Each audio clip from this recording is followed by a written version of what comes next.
Hey everyone, my name's Andy. My channel's Finding Value. If you like making money, if you like finding value for investments, for a channel on YouTube, you found the value, it's right here. Click subscribe. Give me a thumbs up for this content. And if you guys have any questions, let me know in the comment section below. I'm going to look at some comparisons between assets just to show you guys what some we'll call it highly inflation protected assets, ones that do extremely well during inflation. And then I've got some other assets that just absolutely outperform and are dominant. And I've really been starting to look into this sector, and I'm going to release some videos on the sector so we can get a little bit better understanding on that sector. So I call this a comparison of a bunch of different assets. Now we're going to look at a little bit of returns based off of history. So let's jump in. It's not a super long, we're just kind of looking at some charts and we'll go over some things. So I call this comparison. So here's rare earth prices versus gold and silver. We've got three rare earth metals: neodymium, dysprosium, and cerium. Hopefully I said those correct. That's these gigantic ones that went vertical. Down here is gold and silver. Looks like they barely even moved. So these are some major returns here.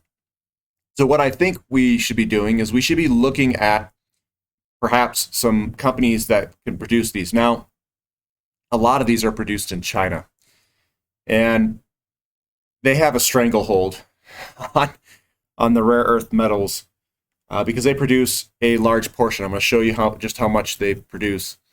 So this is other throughout the world. United States, it's really declined, and then China is this vast majority here recently. So one thing that they can do, and I don't know if people are really thinking about this, is China can produce all these rare earths and say, hey, look, we're not gonna sell this to anyone else but ourselves.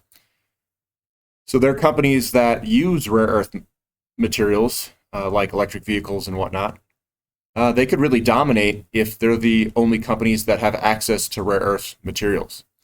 I don't know if they're going to do that, but it's something to think about, and about the risk that non-Chinese electric vehicle manufacturers are going to face with the availability of rare earth materials for their magnets, and even for the renewables like wind turbine engines that spin that need magnets.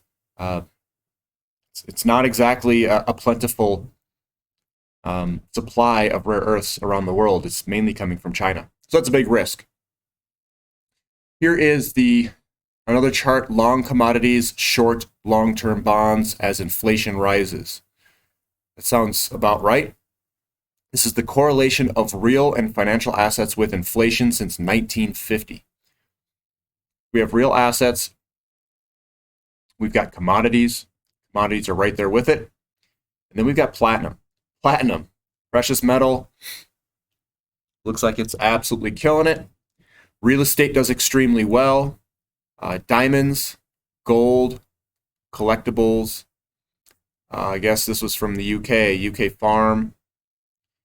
Treasury bills, cars. We've got palladium down here, silver, art, US farm, US house. And then we've got these stocks, financial assets. They do pretty bad. Long-term government bonds do horrible. Financial assets, small cap, wine, large cap stock. So looks like where I would want to be, physical precious metals of platinum would be a great pick. All the commodities that we talk about on this channel, like oil, base metals, all the uranium, and a lot of the precious metals, they all do well for inflation. And I just wanted to touch on some of this stuff, guys, because I mean, some of these rare earth metals, the returns there are pretty large. So I'm going to do a little bit deeper dive into rare earths, find myself some companies, and spread some money out amongst some of those rare earth companies. Now, if rare earths go vertical, and maybe they go worse than that because we really want to ramp up the electric vehicle, hit the electric vehicles pretty hard. if those go up enough, I mean, I hope I don't get caught in a bunch of companies that get nationalized because they might say, hey, look, this thing's a strategic material. We aren't going to sell it in the open market. We're going to keep it for ourselves, and we'll just distribute it whichever way we want. So hopefully that doesn't happen. But overall, if and when inflation comes, and I think it will, I think these are the assets you want to be in. And we're in those assets, and this channel is positioned pretty well to benefit from the inflation move. If you guys like this content, subscribe to the channel, give me a thumbs up. Appreciate you guys listening. This is Finding Value.